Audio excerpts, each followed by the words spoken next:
আসসালামু আলাইকুম।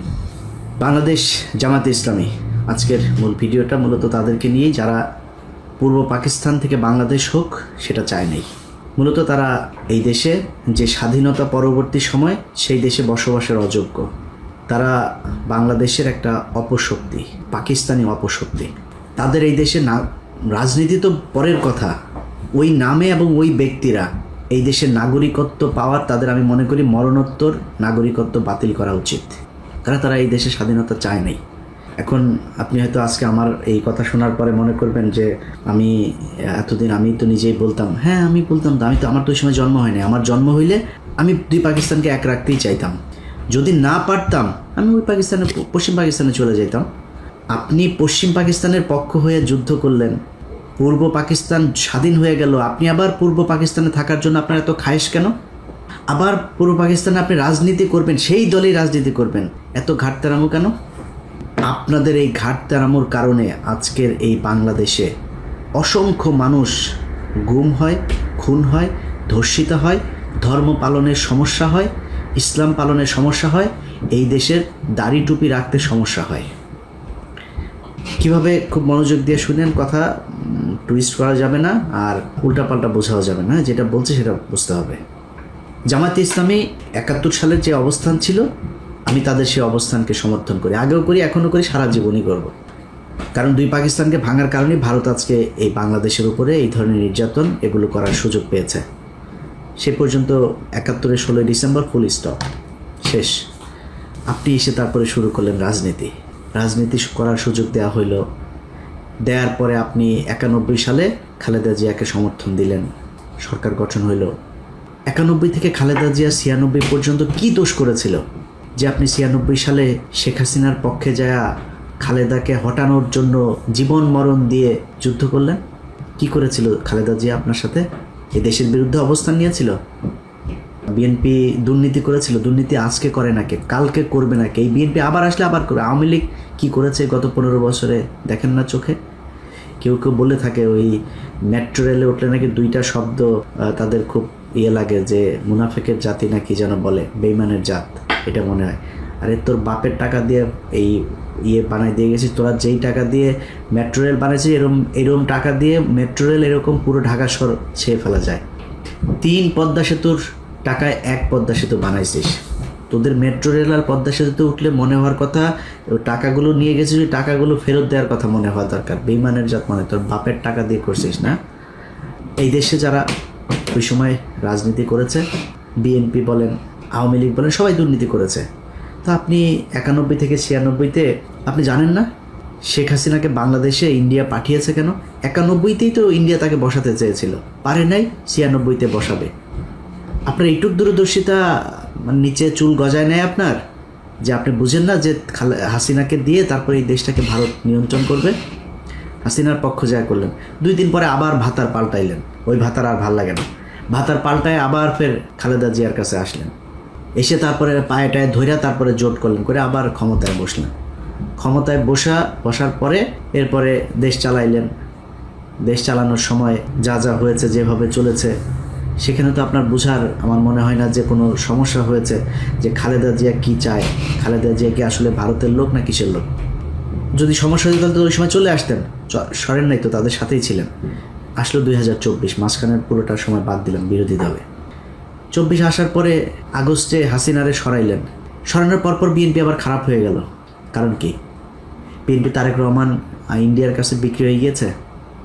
বিএনপির চোর মানে যদি ধরা যায় ৮০%ই চোর, মানে এটা করার দেশের মানুষই ভাই ৯০%, ৯৯% চোর আমার দেশের, ইনক্লুডিং মি, আমি বাদ দিলাম না। ৯৯% চোর এই দেশে, হয়তো ২-১% ভালো থাকতে পারে।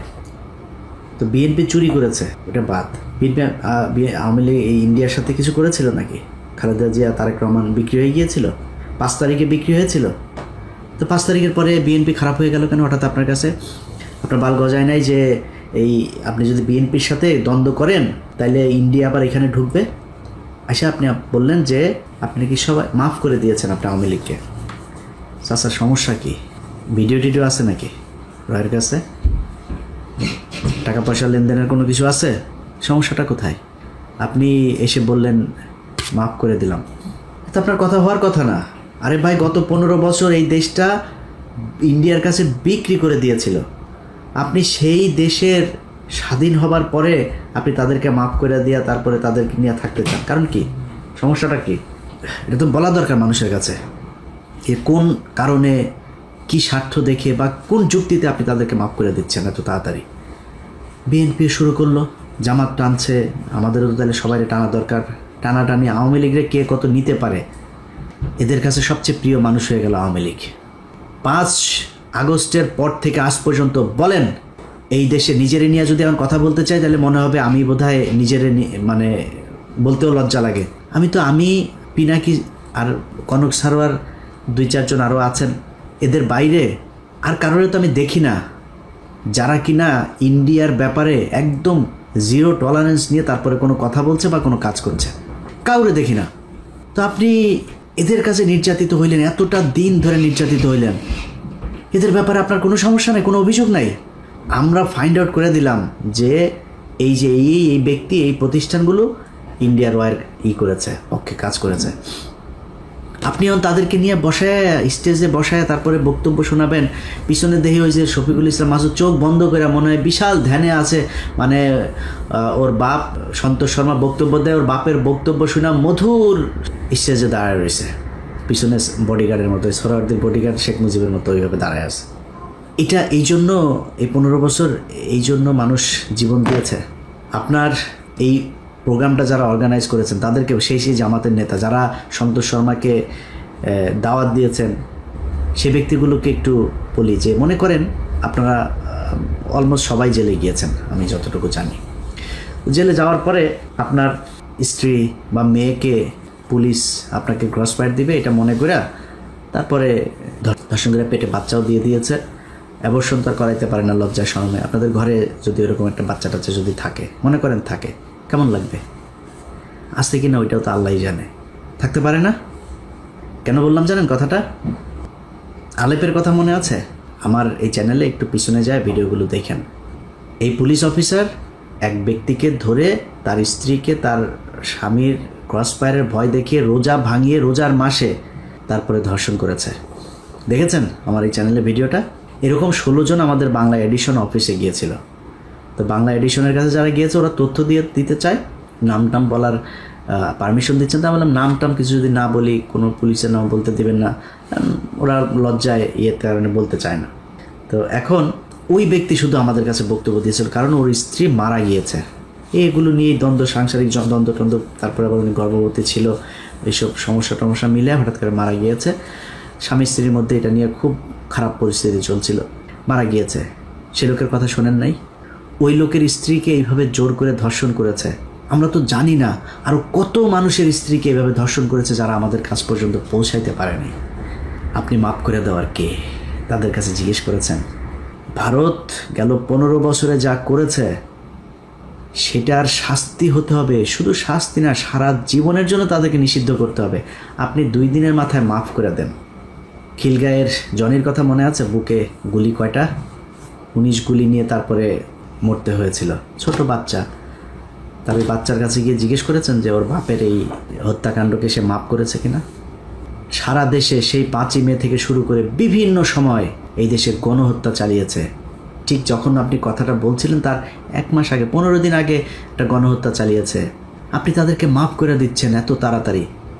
নিশ্চয়ই চাচা মিয়া ভিডিও কোনো মমতাজ কারোর সাথে মনে হয় আকাম কুকামের কোনো ভিডিও আপনার আছে আওয়ামী লীগের কাছে বা রয়ের কাছে, এই জন্য আপনি বক্তব্য দিতে বাধ্য হয়েছেন। ওইটা আপনার বক্তব্য হওয়ার কথা না। আমি একজন মানুষ হিসাবে, সুস্থ মস্তিষ্কের একটা মানুষ হিসাবে এটা আমি মনে করি না। হয় আমি পাগল হয়ে গিয়েছি, নাহলে আপনার কোনো ভিডিও কিছু একটা আছে, নাহলে আপনি মাফ করতে পারেন না।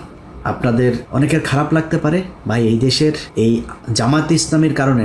আমি সরাসরি বলি, ধরেন আমি কয়েকদিন আগে ওই যে বিরিয়ানি আলম সাহেব বলেছিলেন, তার সাথে আমার ওয়াশিংটনে আমরা মুশফিক ভাই এরা কয়েকজন ছিলাম একটা প্রেস ব্রিফিংয়ে। এখানে আমার জিজ্ঞেস করছিল যে আপনি নির্বাচন হলে কারে ভোট দেন? আমরা নির্বাচন হলে জামাত ইসলামরে ভোট দেবো।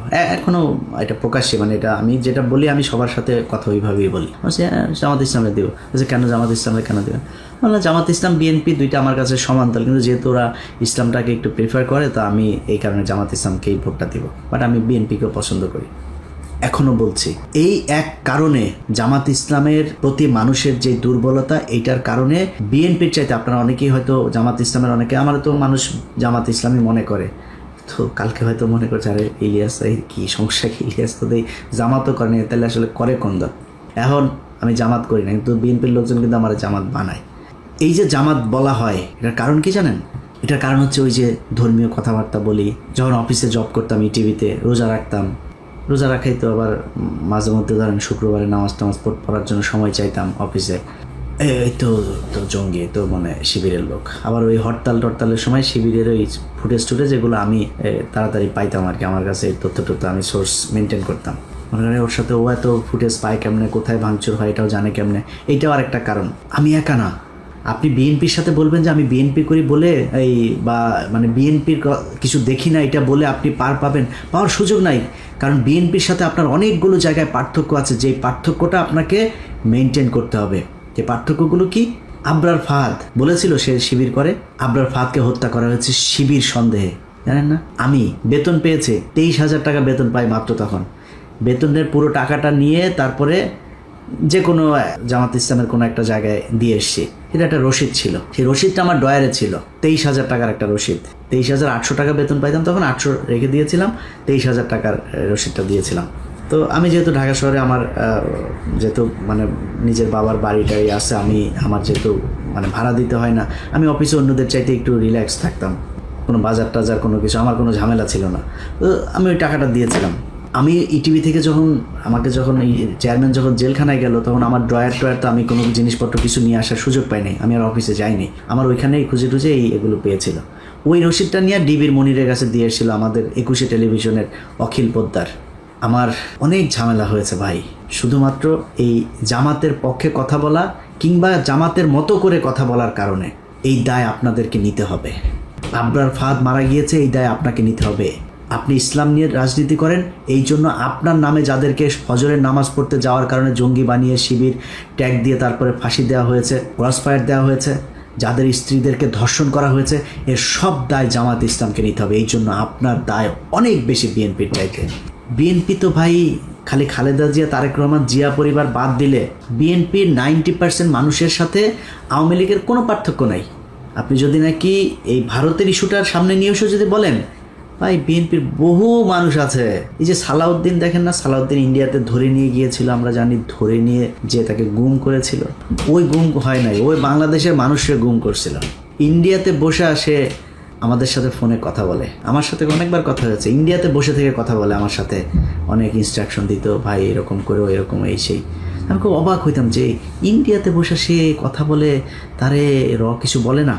তখন কিন্তু আমরা এটা নিয়ে আলোচনা করতাম যে সমস্যা, এরা আসলে ইন্ডিয়া নিয়ে গিয়েছে ভাব ধরানোর জন্য, সে আসলে রয়েরই লোক, ওইখানে নিয়ে তাকে ট্রেন আপ করা হচ্ছে বিএনপিকে, যাতে সে দেশে গিয়ে তারপরে সার্ভিসটা দিতে পারে। সেই সার্ভিস এখন এসালাম টেসালাম এদের সবাইকে বাঁচায় সালাউদ্দিন সাহেব দিচ্ছেন। তো বিএনপিরে যদি আপনি তারেক রহমান, খালেদা অর্থাৎ জিয়া পরিবারের বাদ দেন, আমি জানি না ভাই কয়জন খুঁজে পাবেন সেখানে ইন্ডিয়ান লোক। মির্জা ফখরুল এই দলের দ্বিতীয় পার্সন, তার মতো লোক ভারতীয় এজেন্ট। এরপরে আর কে কোথায় আছে আমরা জানি না, এটা নিয়ে আজকে কথা বলছি না, যেহেতু আজকে ওইটা বাদ। তো মানুষের প্রত্যাশা জামাত ইসলামের উপরে অনেক বেশি, বিশেষ করে ভারতের ক্ষেত্রে, কারণ ভারতের সাথে আপনারা 71-এ হেরেছেন। এই গত কয়েক বছরে আপনাদের কয়েকজনকে হত্যা করা হয়েছে। 15 বছর আপনাদের যেসব শিবিরের ছেলেপেলে আছে, জামাতের লোকজন আছে, তাদেরকে প্রচণ্ড কষ্ট নির্যাতন সহ্য করতে হয়েছে। এই কষ্ট আপনাদের উপরের এই তাহের ঠাকুরের মতো, এই তাহের মিয়ার মতো এরকম 2-4 জন রয়ের এজেন্টকে নিয়ে আপনি এই পুরো দেশের সব মানুষকে বিপদে ফেলতে পারেন না। জামাতে ইসলামকে নিয়ে অনেক কিছু বলার মতো সুযোগ ছিল, কিচ্ছু বলি নাই। আপনি জানেন এটিএম আজহার এখনো পর্যন্ত জেলখানায় আছে। বাংলাদেশের মানুষকে বিষয়টা বলি, কেন আছে জেলে জানেন? জেলে আছে জামাত ইসলামের কয়েকজন নেতার কারণে। তারা ইচ্ছা করে তাকে জেলখানায় রেখেছে, তারা চায় না সে ছাড়া পাক। 5 তারিখের পর থেকে এখনো পর্যন্ত জামাত ইসলামের অনেক নেতার বাড়িতে আওয়ামী লীগের লোকজনকে লুকিয়ে রাখা হয়েছে। শিবিরের ছেলে পেলে যায় কিছু কিছু জায়গা থেকে তুলে জোর করে তারপর জামাতের সাথে যুদ্ধ করে তাদেরকে বের করেছে। জামাত ইসলামের সাথে শিবিরের একদম খুব স্পষ্ট কিছু দ্বন্দ্ব, তারা সেই বিষয়গুলো বাইরে আসতে দেয় নাই, কিন্তু সেই দ্বন্দ্বগুলো এখন প্রকাশ পাচ্ছে। জামাত ইসলাম, ইসলামী ছাত্র শিবির থেকে শুরু করে যারা এই দলের সমর্থক কর্মী, যারা যেখানে আছেন, আপনারা যদি মনে করেন ভাই সন্তোষ শর্মার মতো লোককে এরকম একটা জায়গায় জায়গা দিয়ে জামায়াতে ইসলাম ভালো কাজ করেছে এবং আপনারা সেটাকে সমর্থন দেবেন, আমার কোনো সমস্যা নাই। কিন্তু আজকের পর থেকে জামায়াতে ইসলামকে কোনো জায়গায় কোনোভাবে ছাড় দিয়ে ইলিয়াস হোসাইন কথা বলবে না।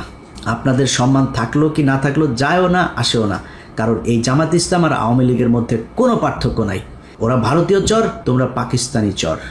আমরা পাকিস্তানের সাথে প্রচণ্ড ভালো সম্পর্ক রাখতে চাই, কিন্তু তুমি পাকিস্তানের হয়ে এই দেশের বিরুদ্ধে, মানুষের বিরুদ্ধে যুদ্ধ করে তারপরে এই দেশে এসে রাজনীতি করবা, রাজনীতি করতে এসে যখন যার দিকে মনে চায় তার পক্ষ হয়ে কাজ করবা, তোমারে আমরা কোলে তুলা তুলা নাচবো, এটা মনে করার কোনো কারণ নাই।